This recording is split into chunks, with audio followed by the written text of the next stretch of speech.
கையில் பிள்ளை, கண்களில் நீர்வடிய, தனக்கு நடந்த துரோகத்திற்கு நீதி கிடைக்க பெற்றோருடன் வந்து அந்த பெண் தர்ணா போராட்டத்தில் ஈடுபட்டார்.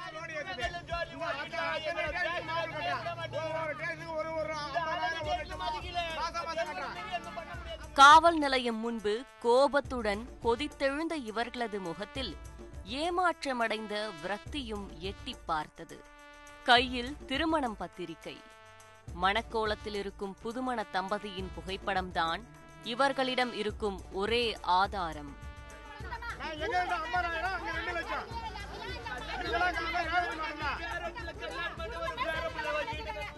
ஆம், இந்த புகைப்படத்தில் இருப்பவர் வேறு யாரும் இல்லை, இந்த பெண்ணின் கணவர். மனைவிக்கு தெரியாமல் மச்சினிச்சியை இரண்டாவது திருமணம் செய்து கொண்டதுதான் இவர்களின் கோபத்திற்கு காரணம். திருமண மோசடியின் முழு பின்னணியை தெரிந்து கொள்ள செய்தியாளர் தேவகிருஷ்ணனோடு விசாரணை களத்தில் இறங்கினோம்.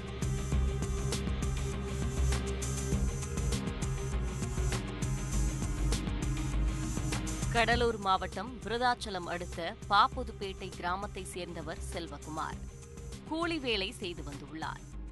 இவருக்கும் விழுப்புரம் மாவட்டம் புதுநன்னாவரம் கிராமத்தை சேர்ந்த ரேணுகா என்ற பெண்ணிற்கும் 5 ஆண்டுகளுக்கு முன்பு திருமணம் நடந்துள்ளது. திருமணமாகி 3 வருடங்கள் பிள்ளை இல்லாத இவர்களுக்கு பிறகு ஒரு ஆண் குழந்தை பிறந்துள்ளது.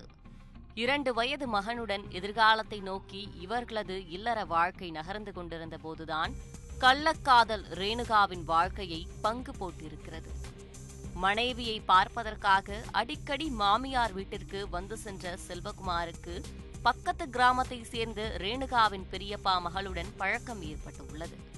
மச்சினிச்சியுடன் ஏற்பட்ட பழக்கம் நாளடைவில் கள்ளக்காதலாக மாற செல்வகுமாரின் கள்ளக்காதல் விவகாரம் ரேணுகாவிற்கு தெரிய வந்துள்ளது.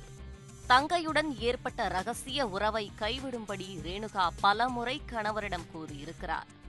ஆனால் மனைவியின் கண்டிப்பை கொஞ்சம் கூட காதில் போட்டுக் கொள்ளாத செல்வகுமார் மச்சினிச்சியை திருமணம் செய்து கொள்வதற்கான ஏற்பாடுகளை ரகசியமாக செய்து வந்துள்ளார். இதனால் கணவன் மனைவிக்குள் அடிக்கடி வாக்குவாதம் ஏற்பட செல்வகுமாரை பிரிந்து தாய் வீட்டிற்கு வந்திருக்கிறார் ரேணுகா. மனைவி தன்னை விட்டு விலகி சென்றதை சாதகமாக்கிக் கொண்ட செல்வகுமார் ரேணுகாவிற்கு தெரியாமல் கடந்த மாதம் டிசம்பர் 14ஆம் தேதி மச்சினிச்சியை திருமணம் செய்து கொண்டுள்ளார். 5 வருஷம் ஆகுது சார். நானும் என் பிள்ளைய தடுத்தாம நிக்க வச்சுட்டு எனக்கே தெரியாம என் வீட்டுக்காரருக்கு 2வது கல்யாணம் பண்ணி வச்சுட்டாங்க சார். என் மாமியாரு, என் மாமனாரு, என் மூத்தாரு, சொந்த பெருப்பா பொண்ணு எனக்கே தெரியாம சேகரு ராணி அவருடைய பொண்ணு சுதா பொண்ணு படிக்கிற பொண்ணு எனக்கே தெரியாம திருட்டுத்தனமா அவங்க அண்ணங்கார சூர்யா நான் செத்துருவேன், நீ ஏன் மாமனை தான் கல்யாணம் பண்ணிக்கணும்னு சொல்லி சொந்த திருட்டுத்தனமா சொல்லி எனக்கே தெரியாம திருட்டுத்தனமா கல்யாணம் பண்ணிட்டாங்க சார்.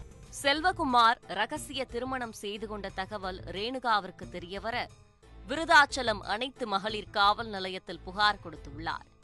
காவல் ஆய்வாளர் ரேவதி என்பவர் உடனடியாக நடவடிக்கை எடுப்பதாக கூறி ரேணுகாவிடம் பணம் கேட்டதாக கூறப்படுகின்றது.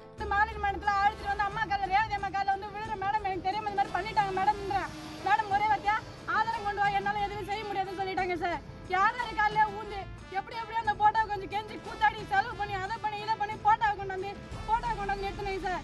அம்மா போட்டோ போதும் 7 வருஷம் நான் தூக்கி உள்ள வச்சிடறேன்னு சொல்லிட்டு பணத்தை கொடுன்னு சொல்லி 20,000 வாங்க சார். கம்ப்ளைண்ட் கொடுக்கணும் 20,000 கொடுனாங்க சார். 20,000 கவர்ல வடிச்சு வச்சு அப்படியே கொடுத்தாங்க சார்.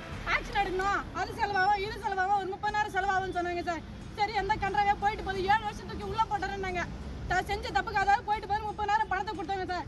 செல்வகுமார் மீது நடவடிக்கை எடுக்க காவல் ஆய்வாளர் ரேவதியிடம் 50,000 ரூபாய் பணத்தை ரேணுகா கொடுத்ததாக கூறப்படுகின்றது. ஆனால் பணம் பெற்றுக்கொண்டு செல்வகுமார் மீது காவல் ஆய்வாளர் ரேவதி எந்த ஒரு நடவடிக்கையையும் எடுக்காமல் மழுப்புவதாக குற்றம் சாட்டுகின்றனர். வக்கீல் 10 நாள் டைம் கொடுங்க, அக்யூஸ்டான 7 பேர், இந்த பொண்ணு 7 பேர் மேல கம்ப்ளைண்ட் கொடுத்துருக்கேன். வேணுகோபால், செல்வம், அருள்மணி, தனசேகர், ராணி, சுதா, சூர்யா இவங்க மேல கம்ப்ளைண்ட் கொடுத்துருக்கேன். என்னோட கணவரோட சேர்த்து 8 பேர் மேல கம்ப்ளைண்ட் கொடுத்துருக்கு. இந்த பொண்ணு 8 பேரையும் நான் கூட்டு வந்து எடுத்துனேன் அப்படின்னு சொல்லிட்டு மங்களமேட்டை இப்ராம் பாய் சொல்லிட்டு நான் கூட்டிட்டு வந்து அக்யூஸ்ட் உட்கார வச்சு நான் அக்யூஸ்ட கூட்டிட்டு போனாருங்க சார். இப்ப போன் அடிச்சு 10 நாளா நடக்கிறான் ரேவதி மேடம் எனக்கு தெரியாது, கூட்டிட்டு போன வக்கீல கேளுங்க அப்படின்றாரு. பாய் கேட்டா நான் மெட்ராஸ்ல இருக்கேன், டெல்லியில இருக்கேன், மீட்டிங்ல இருக்கேன்றாரு அவரு. காவல் ஆய்வாளரிடம் பணத்தையும் இழந்து தனக்கான நியாயமும் கிடைக்காதது ரேணுகாவின் குடும்பத்தினருக்கு ஆத்திரத்தை கிளப்பி இருக்கிறது. காவல் ஆய்வாளர் ரேவதியை கண்டித்து விருதாச்சலம் அனைத்து மகளிர் காவல் நிலையம் முன்பு தர்ணாவில் ஈடுபட்டிருக்கிறார்கள். மகளிர் மன்றத்தை பொறுத்தவரைக்கு சட்டத்துல எவ்வளவு பெரிய ஓட்டம் இருக்கோ அதுக்கு இந்த மகளிர் மன்றம் விருதால மகளிர் மன்றம் மட்டும்தான் சார். அதுக்கு வந்து ரேவதி அம்மா தான் சாம்பிள், வேற யாரு வேணா. ரேவதி அம்மா ஒரு இன்ஸ்பெக்டர் ரேவதி அம்மா மட்டும்தான் பணத்துக்கு பணமா ஊழலுக்கு ஊழலா எல்லாம் பண்றாங்க. ஒரு கம்ப்ளைண்ட் எடுத்துனே ஒரு அடி சும்மா மகளிர் மன்றத்துல விருதாத்துல உருட்டு சும்மா கொடுத்து சார் கம்ப்ளைண்ட் அடிச்ச ஒரு அடி இருக்கு பாருங்க, அதுதான் மகளிர் மன்றம். காவல் ஆய்வாளர் ரேவதி பணம் வாங்கியது உண்மைதானா? மனைவிக்கு தெரியாமல் இரண்டாவது திருமணம் செய்து கொண்ட செல்வகுமார் மீது நடவடிக்கை எடுத்திருக்கிறார்களா? ரேணுகாவின் குற்றச்சாட்டு உண்மைதானா என்பது முழு விசாரணைக்கு பிறகே தெரியவரும்.